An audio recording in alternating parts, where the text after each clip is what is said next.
Doctor Mohammad Yunus এবং তার সরকারের যারা কর্তা ব্যক্তি, তাদের সকলেরই উচিত দেশের প্রধানতম রাজনৈতিক দলগুলো রয়েছে তাদের সঙ্গে একটা ইন্টারপার্সোনাল রিলেশনশিপ গড়ে তোলা, যেখানে কোনো ইগো থাকবে না, একেবারে খোলামেলা। এটাকে আমরা ফেলোশিপ বলি। তো সেক্ষেত্রে ধরুন আওয়ামী লীগ তো দৃশ্যপটে নেই, নিষিদ্ধ বলেন আর জুলাই আগস্ট বিপ্লবে পরাজিত শক্তি বলেন, কিন্তু যে সকল প্রধান রাজনৈতিক দল এখন পর্যন্ত নিষিদ্ধ নয়, যেমন ধরুন আওয়ামী লীগের সহযোগী যে দলগুলো, সেক্ষেত্রে জাতীয় পার্টি, জাসদ থেকে শুরু করে, মানে আপনি সবাইকে শত্রু বানাতে পারবেন না। আপনি একজনকে টার্গেট করে বাকি সবাইকে আলাদা করে দিন, তাহলে শূন্যতাটা কম হবে। এই কথাগুলো কিন্তু আমি প্রথম দিন থেকে বলে আসছিলাম। ২ নম্বর হলো যে এই মুহূর্তে রাজনীতিতে দুটো গুরুত্বপূর্ণ স্টেক হোল্ডার রাজনীতিতে, একটা হলো বিএনপি এবং আরেকটা হলো জামাত। তো আমি চেয়েছিলাম যে জামাতের সঙ্গে এবং বিএনপির সঙ্গে ডক্টর মোহাম্মদ ইউনূসের সম্পর্কটা পারিবারিক হোক।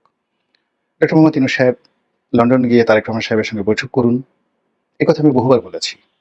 বেগম খালেদা জিয়ার বাসায় উনি যান, সম্পর্কটা স্বাভাবিক হোক এবং একান্ত পারিবারিক হোক।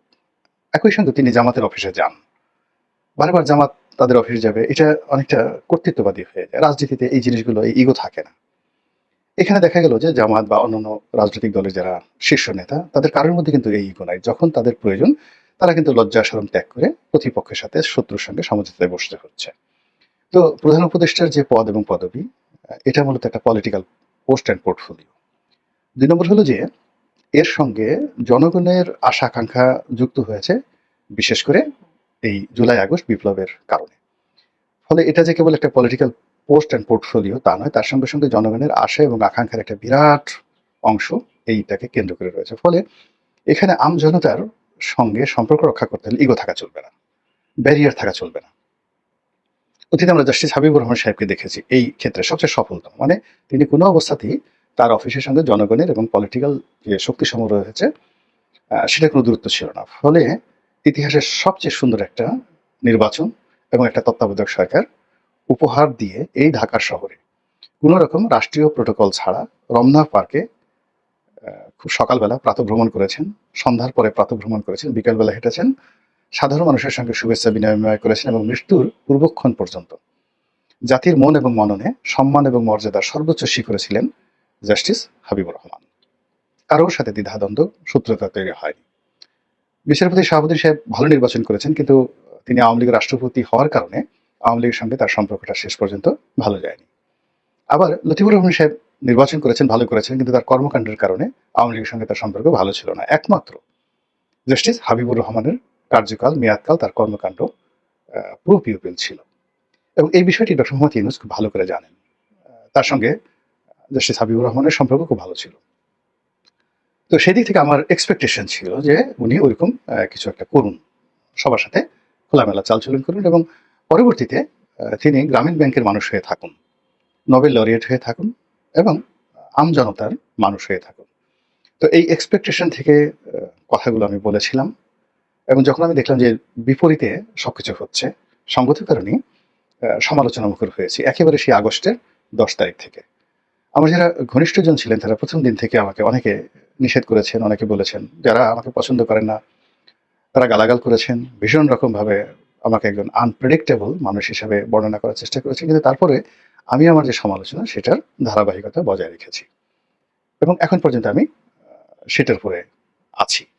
তো সেই দিক থেকে জনাব তারেক রহমান সাহেবের সঙ্গে ডক্টর মোহাম্মদ ইউনূসের যে বৈঠক, এই যে একটা প্রস্তাবনা ছিল, এই বৈঠকটি যদি ২০২৪ সনের জুলাই আগস্ট বিপ্লবের পরপর সেপ্টেম্বর অক্টোবরে হতো, আজকের এই সমস্যাগুলো একটিও তৈরি হতো না এখন যা কিছু হচ্ছে।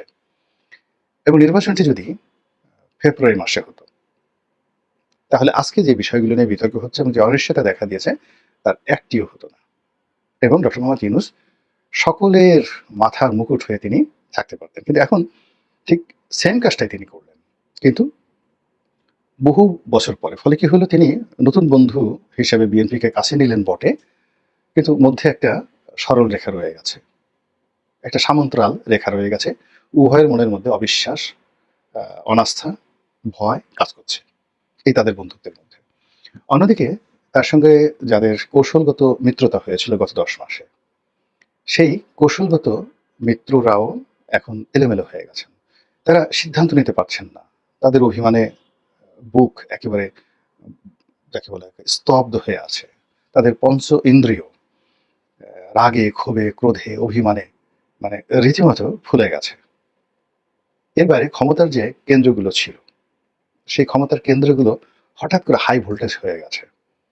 যেমন ক্যান্টনমেন্ট একটা ক্ষমতার কেন্দ্র, গণভবনের বাইরে বঙ্গভবন একটা ক্ষমতার কেন্দ্র, সচিবালয় সেক্রেটারিয়েট একটা ক্ষমতার কেন্দ্র, সুপ্রিম কোর্ট একটা ক্ষমতার কেন্দ্র, যমুনা একটা ক্ষমতার কেন্দ্র।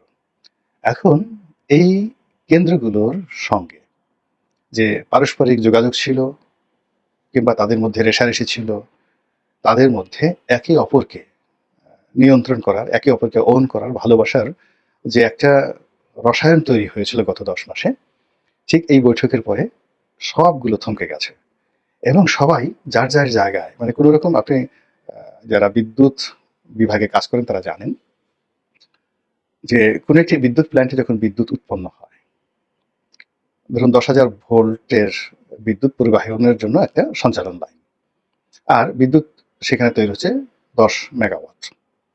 তো 10,000 মেগাওয়াট বিদ্যুৎ বা 10 মেগাওয়াট বিদ্যুৎ তৈরি হচ্ছে একটা পাওয়ার প্ল্যান্টে এবং সেখান থেকে বিদ্যুৎ যে সঞ্চালন লাইনে এসছে সেটা হয়তো 10,000 ভোল্ট বা 22,000 ভোল্ট ওই ভোল্টে চলছে। হঠাৎ করে কোনো একটা পরিস্থিতির কারণে দেখা গেল যে সঞ্চালন লাইনটা বন্ধ হয়ে গেছে। তো সঞ্চালন লাইনটা বন্ধ হয়ে যাওয়ার কারণে কি হলো, কিন্তু পাওয়ার প্ল্যান্টটা বন্ধ হয়নি। পাওয়ার প্ল্যান্ট সেই 10,000 বা 10 মেগাওয়াট বিদ্যুৎ সেখানে তৈরি হচ্ছে।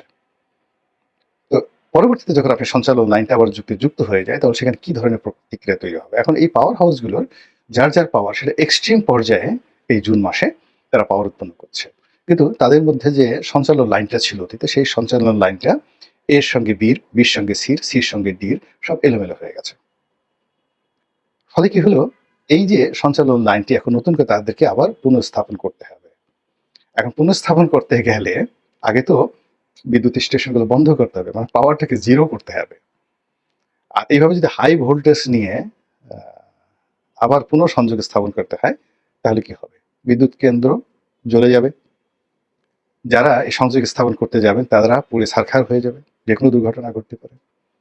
তো যার জন্য এরকম একটা হাই ভোল্টেজ নিয়ে হঠাৎ করে এই সঞ্চালন লাইনটা, আগে যেটা এর সঙ্গে বির ছিল, বির সঙ্গে সির ছিল, এখন এটা যদি এর সঙ্গে সির হয়ে যায়, সির সঙ্গে ডির হয়ে যায়, যারা জ্যামিতি মানে বা চতুর্ভুজ কিংবা যারা বর্গক্ষেত্র এগুলো নিয়ে লেখাপড়া করেছেন, তারা সেই ত্রিভুজ, চতুর্ভুজ, রম্বস, এদের কৌণিক দূরত্ব এবং সেখানে অ্যাঙ্গেল, এখানে এ বি সি ডি, এগুলোর বিভিন্ন বাহুর যে যোগাযোগ, এই সম্পর্কে আপনারা খুব ভালো করে জানেন। এখন তদ্রুপ ডক্টর মোহাম্মদ ইউনূসের সঙ্গে এই সময়টাতে একেবারে রিয়েলিটি সাদামাটা কথা যদি বলি, তাহলে ক্যান্টনমেন্টের সাথে সম্পর্ক ভালো যাচ্ছিল না। সেদিক থেকে অনেকে বলার চেষ্টা করছিলেন যে ক্যান্টনমেন্টের একটি অংশ হয়তো ভারতকে সমর্থন জানায়, আরেকটি অংশ জামাতকে সমর্থন জানায়, আর জামাতকে যারা সমর্থন জানায় তারা মূলত ডক্টর মোহাম্মদ ইউনূসের শুভার্থী। কারা জানে কি জানে আমি জানি না, বাট এইভাবে কিন্তু কথাবার্তা হচ্ছে। আর যখন ক্যান্টনমেন্ট থেকে বলা হলো যে ডিসেম্বর মাসেই একটা নির্বাচন হবে আর জানুয়ারি মাসের 1 তারিখে আমরা একটা নতুন সরকারকে ক্ষমতায় দেখতে পাবো, এবং এই কথার সঙ্গে জনাব তারেক রহমান সাহেবের যে বক্তব্য, ডিসেম্বরে নির্বাচন হতে হবে ফাইনাল এবং এর বাইরে কোনো কথা নেই, এতে স্পষ্টতই বোঝা যাচ্ছিল যে উত্তরপাড়া অর্থাৎ ক্যান্টনমেন্টের সঙ্গে বিএনপির একটা সংযোগ, সেটা বাক্যের হোক, হৃদয়ের হোক, মন এবং মননের হোক, এটা হয়ে গেছে, উভয়ের ভাষা মিলে গেছে। তো যখন উভয়ের ভাষা মিলে গেছে, তখন সেখানে আরেকটি সংযোগ, সেটা অবশ্যই ছিন্ন হয়ে গেছে। তো ছিন্ন হয়ে যাওয়ার কারণে যে ক্রিয়া এবং প্রতিক্রিয়া আমরা দেখেছি, যা কিনা আমাদের পুরো রাজনীতির অঙ্গনকে উত্তাল করে ফেলেছিল ঈদের আগে, ঈদুল আজহার আগে। আমরা সেটা ঢাকা সিটি কর্পোরেশন, দক্ষিণ সিটি কর্পোরেশনের সামনে দেখেছি, আমরা সেটি প্রধান উপদেষ্টার বাসার সামনে দেখেছি, আমরা সেটা শাহবাগে দেখেছি। সেটা আওয়ামী লীগ নিষিদ্ধকরণ বলেন, মেয়র পদের সাথে নিয়োগ বলেন, কিংবা ডিসেম্বরের মধ্যে নির্বাচনের দাবি, যাই বলেন না কেন, পুরো সব কিছু ওই গত 10 মাসের যে সঞ্চালন লাইন এবং 10 মাসে যে শক্তিগুলো তারা তাদের পাওয়ার স্টেশনে সঞ্চয় করেছিল, সেইভাবে কিন্তু মানে যাকে বলে সঞ্চালন লাইনে বিদ্যুৎ প্রবাহ অব্যাহত ছিল। কিন্তু এই ডক্টর মোহাম্মদ ইউনূস এবং জনাব তারেক রহমান সাহেবের বৈঠকের পর সমস্ত পাওয়ার হাউসের যে ইন্টারকানেক্টিভিটি এটা এখন নতুন করে রিকানেক্ট করতে হবে। এখন সেই রিকানেকশন করতে গিয়ে কার সঙ্গে কার সম্পর্ক হবে এটা এলোমেলো হয়ে গেছে। অর্থাৎ জামাতের সঙ্গে ডক্টর মোহাম্মদ ইউনূসের সম্পর্ক, তারপর বিএনপির সঙ্গে উত্তরপাড়ার সম্পর্ক, তারপর দেশের বাইরে ভারত, পাকিস্তান, চীনের সঙ্গে অন্যান্য যে সকল পাওয়ার স্টেশন রয়েছে তাদের যে সম্পর্ক, এইগুলোর এখন নতুন হিসাব নিকাশ শুরু হয়েছে। এবং সেই হিসাব নিকাশের কারণে জুন মাসে মানে সবাই স্তব্ধ থাকবে। পাওয়ার কেন্দ্রগুলো শুধুমাত্র পাওয়ার উৎপন্ন করবে, কিন্তু সঞ্চালন লাইনে সেগুলো যুক্ত না হওয়ার কারণে পুরো জুন মাসটা একটা গুমোট অবস্থা চলে যাবে। অর্থাৎ এই যে আমি যখন ভিডিও করছি, আজকে জুন মাসের 15 তারিখ। তো এই জুন মাসে সব কিছু নিশ্চুপ থাকবে। জুলাই মাসে এসে যখন এই পাওয়ার হাউসগুলো তাদের রাষ্ট্র পরিচালনার জন্য, নির্বাচন পরিচালনার জন্য, দেশ চালানোর জন্য একে অপরের সহযোগিতা লাগবে এবং কানেক্টিভিটি লাগবে।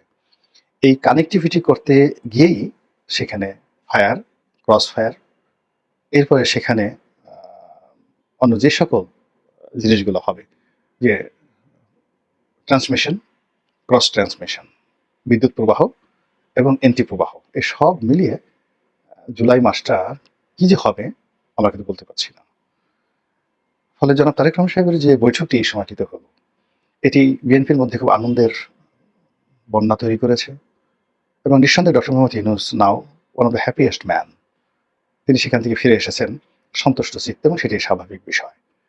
কিন্তু যেহেতু তার দীর্ঘদিনের বন্ধু, গত 10 মাসের বন্ধু যারা আছেন তারা বিএনপির তুলনায় ছোট, অগুরুত্বপূর্ণ, কিন্তু তারা যে ক্ষমতার যে সঞ্চালন লাইন, সেই সঞ্চালন লাইনে তারা ডক্টর মোহাম্মদ ইউনূসকে সচল রেখেছেন। সেই জায়গাগুলোতে যখন আবার এরর তৈরি হয়ে যাবে, তখন ডক্টর মোহাম্মদ ইউনূসের জন্য আসলে সমস্যা তৈরি হবে। আবার অন্যদিকে বিএনপি গত 10 মাসে যে সকল কথা বলেছে, রাতারাতি সেখানে 180 ডিগ্রি অ্যাঙ্গেলে গিয়ে তাকে জামাতের ভাষায়, জামাত যেভাবে গত 10 মাসে বা এনসিপি গত 10 মাসে যেভাবে ডক্টর মোহাম্মদ ইউনূসের প্রতিটি কাজকে সমর্থন করেছে এবং তার কাজকে এগিয়ে নেওয়ার জন্য তারা যেভাবে লজিস্টিক সাপোর্ট দিয়েছে, সেই সাপোর্টটা যদি এখন বিএনপিকে দিতে হয়, তাহলে বিএনপির যথেষ্ট সমস্যার সৃষ্টি হবে। পাবলিক ইমেজ ক্ষুণ্ণ হবে, বদনাম হবে, দুর্নাম হবে এবং আরও অপ্রত্যাশিত অনেক তাদের যে পাওয়ারের সাথে যে কানেক্টিভিটি, সেই কানেক্টিভিটি নষ্ট হয়ে যাবে। আর এসব কিছু যখন হবে, তখন সঙ্গতের কারণে যারা পরাজিত হয়েছে তারা দূরে থাকলে খুশি হবে, সুযোগ থাকলে কাছে আসবে, আর যদি আরও সুযোগ থাকে তাহলে তারা ইন্টারভেইন এটা করার জন্য সর্বশেষ চেষ্টা করবে। ফলে কি হলো, এই যে ক্ষণিকের আনন্দ, জনাব তারেক রহমান সাহেব এবং জনাব ডক্টর মোহাম্মদ ইউনূস সাহেবের যে শীর্ষ বৈঠক, এই ক্ষণিকের আনন্দকে যদি স্থায়ী করতে হয়, তাহলে এই দুই নেতাকে অবশ্যই তাদের যারা বন্ধু রয়েছেন সেই বন্ধুদের সঙ্গে পারস্পরিক সংযোগটা তৈরি করে দিতে হবে। ডক্টর মোহাম্মদ ইউনূসের বন্ধুদেরকে অবশ্যই বিএনপির বন্ধু বানাতে হবে, আর বিএনপির যারা বন্ধু রয়েছেন তাদেরকে অবশ্যই ডক্টর মোহাম্মদ ইউনূসের বন্ধু যারা আছেন তাদের বন্ধু বানিয়ে দিতে হবে। ছোট ছোট রাজনৈতিক দলগুলো যারা ডক্টর মোহাম্মদ ইউনূসকে প্রাণ দিয়ে ভালোবেসেছেন, আবার ছোট ছোট রাজনৈতিক দলগুলো যারা জনাব তারেক রহমান সাহেবকে দেহ দিয়ে, প্রাণ দিয়ে, মন দিয়ে ভালোবেসেছেন, তার কল্যাণের জন্য তারা জীবনকে বাজি রেখেছেন সেই জুলাই আগস্টের বিপ্লবের শুরু থেকে আজ অবধি। তো সেখানে আমদুধ যদি মিশে যায়, মধ্য থেকে তারা যদি আমের আটি বা বিচি হয়ে আলাদা হয়ে ডাস্টবিনে চলে যায়, তারা সহজে ছেড়ে দেওয়ার পাত্র না। একটা ছোট পিঁপড়া, আপনি তাকে যখন আক্রমণ করবেন, যখন দেখে বেঁচে থাকার কোনো আশা নাই, সর্বশক্তি দিয়ে আপনাকে একটা কামড় দেবে।